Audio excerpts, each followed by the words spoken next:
Sabi ko, sino ba tong taong to? Parang nayabangan ako doon sa post na yun. Kaya sabi ko, oh shit, kaya ko din yan. Self-confidence lang din yun eh. Kunin ko na lang yung course sa'yo. Tayo na, wala akong 20K.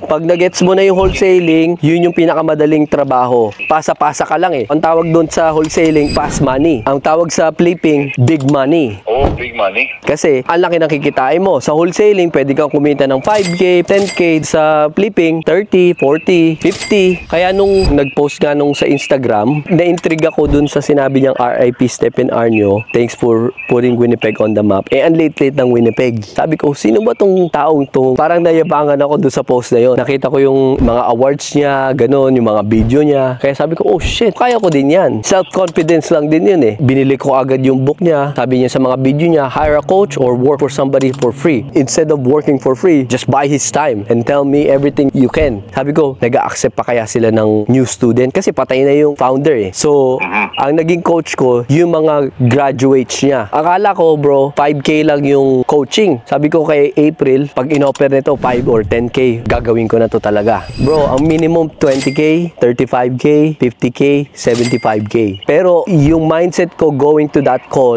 is kahit magkano pa to, I'm in. I'll figure it out. Sabi ko, Beb, 20K. Siyempre, na-surprise din siya. Tutuloy ko to. Baka ito na yung sagot dun sa question ko. Meron akong gut feeling na talagang ito na to eh. So sabi ko, sige, fight na. Let's put everything on my credit card. Boom. And then the rest is the history, bro.